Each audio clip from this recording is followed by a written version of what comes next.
Welcome, everybody, to our live session today. I'm Matthew Davis, Chief Marketing Officer at TradePending. We're going to be talking about mastering personal branding for appointment-only sales. In case you couldn't read the slide title here, I'm thrilled to have Alison Davis with us here.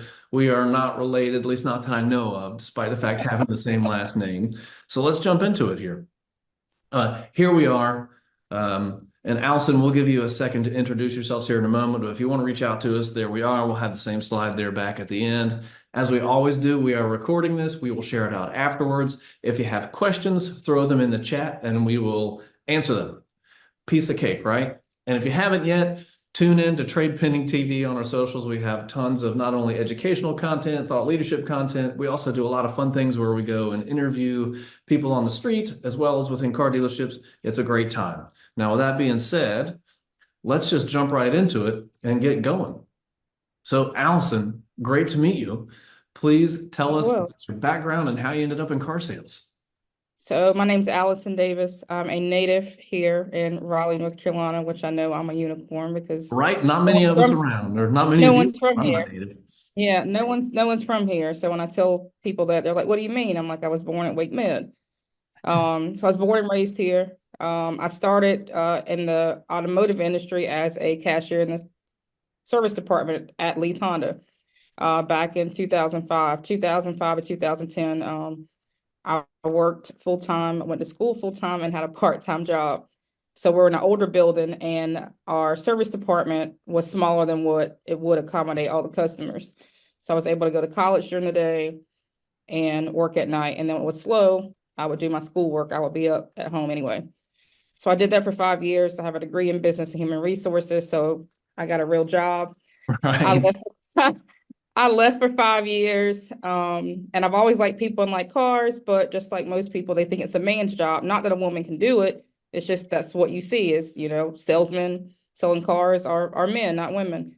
So I went to go talk to my GM and GSM. They knew me from when I was a cashier, and they're like, "Oh, we think you'd be great at it." Um, and the only thing that scared me is how we got customers, and they pointed at the door, and I'm like, "What do you mean?" They're like, "Wait." And then the commission part, that's 100% commission. I'm like, man, Wells Fargo still wants me to pay them every month for my mortgage. So I need to make sure I have that money. So when they told me that, I didn't have any social media. So I decided to start Facebook, Instagram, and LinkedIn. And we're almost at 10 years. And that's how I got my start in Yeah. it. So when you say start doing that, like, what does that mean? So I made the pages because I didn't have any, and I just put my name out there. I mean, obviously, everything I do is organic. I don't pay for any sponsored post or anything like that because it's coming out of my money. I've got to earn the money to spend it. So it's basically everything I've done from the beginning. I continue to do it today. I ask for reviews. I ask for referrals. I take pictures of my customers when they take delivery of their car, new car, pre-owned car, $5,000 car, $50,000 car. Every moment is an experience for whatever reason they're buying a car. I put a bow on it. They hold a sign. I'm excited. They're excited. And I post it. It's very rare that someone doesn't want to take a picture with their new car. And if they don't, that's fine. I don't pressure them, but I still take a picture of the car because Alison sells cars. So if I'm not posting that I'm selling cars, like, what is she doing over there? Right. So yeah, talk us about, well, first off, the people who don't want their picture taken with a new car. I think we can all agree that maybe they're sociopaths, but we won't go down that. We will go down that path. So you're doing social media, right? And you're posting stuff, but you've also built a brand, Allison Sells Cars. Did you start that on day one or did that evolve over time? I wouldn't say day one, but within my first couple months, because I can go back to stuff and I saw Alison sells cars. I wanted something for someone to remember me and make it easy. I'm Alison and I sell cars. Like, I don't want to overcomplicate it or anything like that. And I just ran with it. And some people have me saved in their cell phones as Alison sells cars, car sales lady or whatever. So I want to be their car person, regardless of what it is. If it's they're looking for a car, they have a service question, anything like that. Like, I want to be their point of contact. And so you made Allison Sells Cars. Like, what does that entail? Is that your handle, your website, email newsletter? Like, what does all of that encompass when you think about that brand you've built?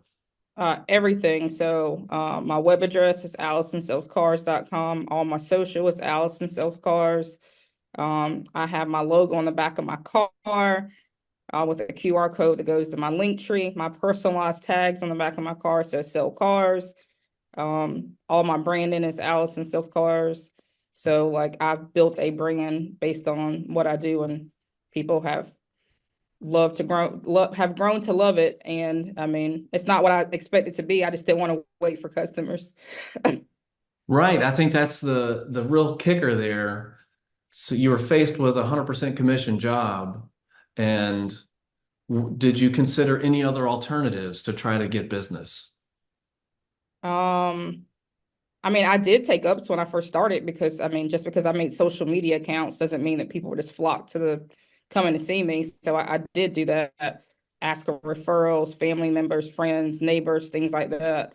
But it's just grown over time where I don't have time to take ups anymore. So it's not that I'm above it or I don't want to. It's just I have my calendar's full, and people ask, like, I looked at your calendar and it's full. I'm like, well, I'll let you know if somebody cancels. So, I mean, that's a great feeling to have, to be that busy. And like people actually waiting for you to work with you. I mean, you can go anywhere to do any type of business, and especially cars now with other platforms than other traditional dealerships. People don't want to go for whatever reason, but they're choosing to work with me. And I get people from all over for whatever reason. They're either they referred to me, they found me online. So, I mean, last night I helped a deal in Hawaii. I Wait, had a repeat, what? Like, how does yeah, that even happen? Hawaii. So, a friend of mine, I met her as a customer. She was a referral. She's leased 3 cars from me. Her son's stationed in Hawaii. He's looking for a Honda. And she's like, I need your help. This was Sunday night. And I said, well, let me see what I can do. So I texted a couple people. I posted in a Facebook group I'm in. I got connected with somebody. I looked at his reviews. He reached out to her son. And last night she sent me the picture of him and his new Ridgeline. That's I mean, amazing.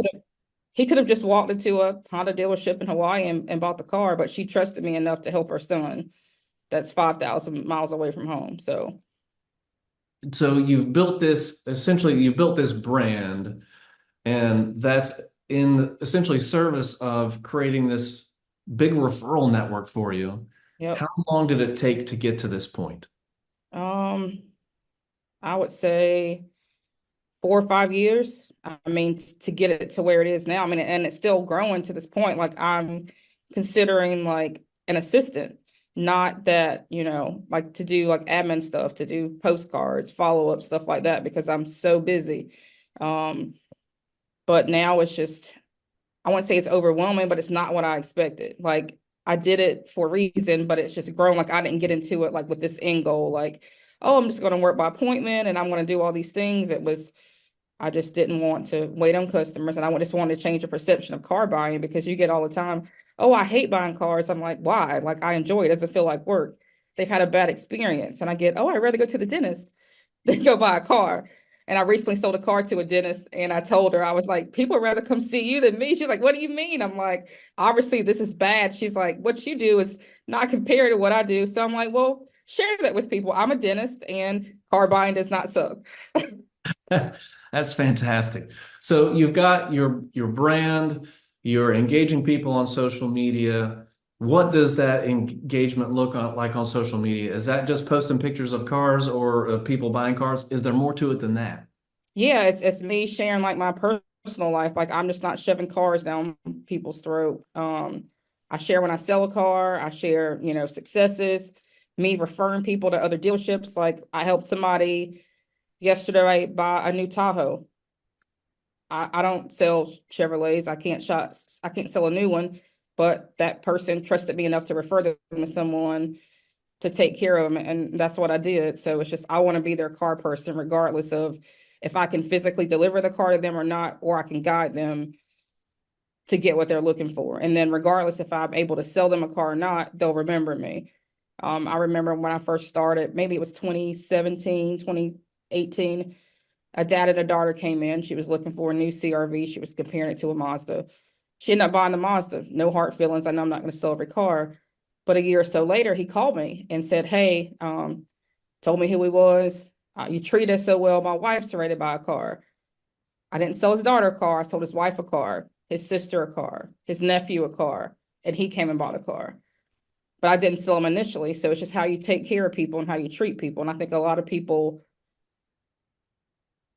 they change their attitude when someone says no or they don't move forward. I'm like, that's just the way life is. You're not always going to get yeses, and it's not always going to happen the first time. Somebody is just starting out in car sales, they have that same realization that you do, like, oh my gosh, my livelihood now depends on my ability to sell a car. What advice, like, what are the three things you're going to tell somebody to do right out of the gate? Be transparent, because that's the worst thing. We're already not trusted because of what we do, not who we are. And if you don't know the answer to something, just tell them, like, hey, I don't know, but I'll find out. Um, and stay consistent. I do the same thing I did from the beginning. Like, I used to handwrite thank you notes. I just don't have time now, but I still send them out. I don't take any shortcuts. I treat everybody the same. Like I said, if it's a $5,000 car or $50,000 car, they're spending their money and their time with you. I don't work with multiple customers at once because, one, a lot of things could go wrong, and you should give somebody your undivided attention because, like I said, they're spending their time and their money with you. And take this as a career, not just a job. If people, it's a lot of turnover in this business. It's just a given. But a lot of people come in it from the wrong reasons. Like, it's advertised, you can make X amount of dollars. Yes, you can, but you've got to earn it. You've got to work for it. But if you do the right things, all those things will come to you. So I just stay consistent, be transparent, and be in it for the right reasons. Should somebody be posting on TikTok, LinkedIn, Instagram, Facebook, X? Should they be doing all of that, or should they focus their efforts on just one or two platforms first? What's the right approach? Wherever they're comfortable. So I don't like doing videos. Was hesitant about doing this video with you because I don't You're like natural. being Stop it. myself. I don't know. So I use Facebook, I use Instagram, and I do LinkedIn. I have a TikTok. I don't post on it because I don't do videos. I don't have X because I just don't. So I just think whatever you're comfortable with and where you can stay consistent with. I see a lot of people start and they'll post once a month or every other week. I'm like, that's not going to engage people enough, and that's not going to draw people. Like, you got to keep your name current because people will forget you. So I don't post anything that's confrontational. I don't post anything about politics, stuff like that, because we don't always agree on things, and you don't want anyone to not work with you because of what your beliefs are. Not saying that you're not being authentic, but it's just not worth it, especially on social media. And then share parts of your life. I'm a human being outside of me selling cars. I have health struggles. I post about it, not because I want sympathy or a pity party. It's just, this is what I got going on. When I get better, I'll get back to it. So I think that's easier, just showing the human aspect of it, because we're in the people business, but the car is the thing. And if we didn't have people, there would be no selling of cars. Right. And so I think what's fascinating about this is that you have a lot in your personal life and you very much take your career seriously. And so you have this work-life balance that you've achieved by being able to set essentially referral only business. What does a successful month look like for you? My best month so far has been 32 cars, and that's repeat customers, referrals, or social media. Like, no one's walked into the dealership and I helped them. As of yesterday, when I left, I had 10 and a half deals out, and yesterday was a 10. The only reason why I have a half is because I didn't have time to help that person when they wanted to be helped. So I had a coworker help me. Today's Wednesday, I'm off work. I take my days off. I just think we're open, 10 hours a day, 6 days a week. I think there's got to be time for me and the client to figure out a time that works best for us. I don't mind coming into work earlier or staying later when I'm already supposed to be there, but coming in my day off is like a non-negotiable, because if you're constantly going and thinking you got to work open to close every day, like, you may be physically there, but you may be mentally drained and you can't do your best to sell the car. So you've worked all these hours, but you have nothing to prove for it. Thinking back to Allison, when you just started in car sales, what would you do differently from where you are today and where you were then? Videos. Because it reaches more people. And I mean, that's a given. It's just overcome my fear of doing videos. But now I really don't have time. Maybe I'll try You to have do time. it, Come on, it's never too late, Allison. but I don't know. I just like talking to you. It just seems a little bit easier. But when I'm like facing the camera, like right now I'm looking at you, I'm not looking at myself. So that's completely different. But if I'm recording a video, I'm looking at myself and then I'm all being judgmental and stuff. But video reaches more people. Because I see videos all the time. I'm like, how's this thing get on my feed? But it just reaches more people. So I would do video, and I wouldn't say I wouldn't do the latest trend, but I would do something that's gonna stick around long term. And I never take pictures with my customers. And the reason for that is that's their moment. Because if I'm posting it, I'm the one that sold the car. But I think what I would do different is I would do videos that I'm A good still not answer. doing. And thinking about the places you're posting and the types of things that you post, how frequently are you posting? You doing multiple times a day, once a day? What's the right cadence for you? Yes, like I said, it's all organic. Like I don't schedule anything, I don't write anything out, I don't plan anything. Like to me, when it's organic, it's more genuine. Like I don't write out like, okay, let's post tips for the day and post it at 3 o'clock. Like if I think of something, like I may make a note like to go back to do it, but I don't like plan out my week of what I want to do for social media. So it just works that way. Like if I think of something like, okay, I want to share this or I want to talk about this, and just whenever I have time, I'll do it. There's no rhyme or reason or schedule or anything like that. But some people do it just because of what they do. But it's always been when I think of it, I'll do it. And the same thing with all my branding items that I use. I want things to be used and be useful. And I just think about it and I go with it. Like I'll never put my name on a koozie because everybody has koozies and they're going to get tossed away when someone cleans out their cabinet. So So, what do you put your name on these days? so I started with a pen. Um, and it was like I don't know, third pen that I tried out. And I wanted to try it before I bought it in bulk. So I have a pen, I have hand sanitizer, I have a reusable bag, I have bottled water from the Blue. They label it and drop it off at my house. I give out insurance and registration holders because people can never find that in their trade. I give out microfiber cloths because all the new cars have touch screens, their fingerprints on it. Air fresheners, coasters that go on your cup holders because your drink sweats. I put a little reminder sticker like an oil change cling in the top corner of their windshield. Has my logo, my website, my phone number, and it says taking care of you before, during, and after the sale. So when that light comes on for oil change, they'll have my information, or if a light comes on in general, I'll be their point of contact. Like I don't even tell them to call the service department.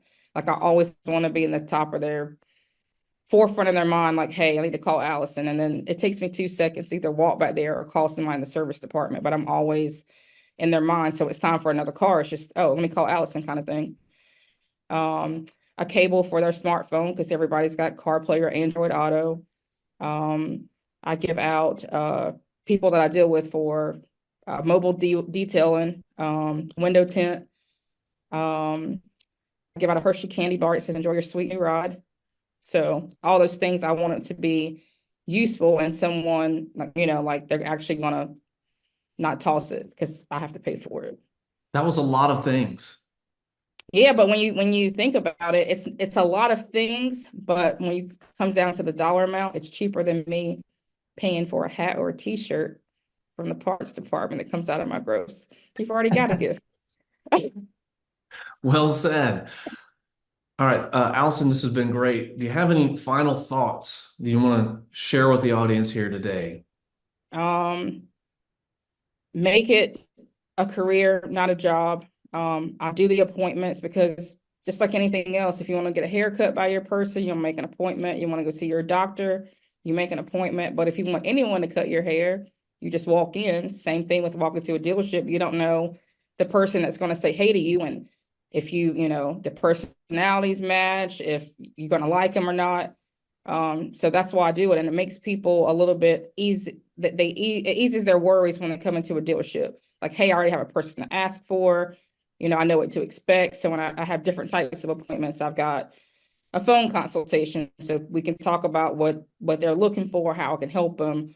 Trade appraisal, they just want to know what their trade is worth. They want us to come in for a test drive because literally people just want a test drive. Not everybody buys a car the first time they come into a dealership. They want to buy the same day. They want to come back. So it just gives them options. And when they come in, it's kind of like I wouldn't say their guards down, but they're not so uptight, like, oh my God, like this is, and it's enjoyable. So it's like actual car buying experience versus going to the dentist and it's a task. Um, so that's what I mean. Like I said, I didn't start this for it to become this, but it became this, and now I'm making the most of it. And every day I think in something else or adding something. I was just got the best of the best. It's salesperson like in my area. So people had to vote I for me. saw So that it's on not the like I'm social making it. medias.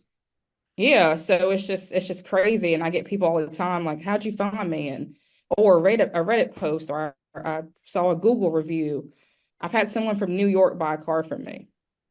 And I'm like, all the places you could have stopped between New York and North Carolina to buy a car and a Honda. Right. It was a new Honda, but he ordered it. Him and his wife drove one way, picked it up, and they drove back. So I mean, it says a lot when people choose to work with you. Not it's just they walked in and you said hey to them, and so it works. I'm proof that it works. It's not one of these things that a gimmick to draw you in, but I mean, it really works. So, and I'm always open to answer questions. I don't know everything, but I'm willing to share. I'm a firm believer that what's for you is for you. If I share what I do, it's not going to take away from what I have going on by sharing with somebody. So, but a lot of people don't ask. So Right. I'm like, I'm an open book. Right. And so the title of this was Mastering Personal Branding, and you've really given us a master class here on this. So let's bring this whole thing on home here. And bringing it on home means basically for our trade pending customers out there, if you guys haven't seen it, we have an amazing referral program. You refer us somebody, and that person signs up, we'll send you a really nice Yeti cooler. And for those of you on the webinar that don't yet have your very own trade pending mascot, the wobbly bird, the drinking bird, we will actually send you that bird.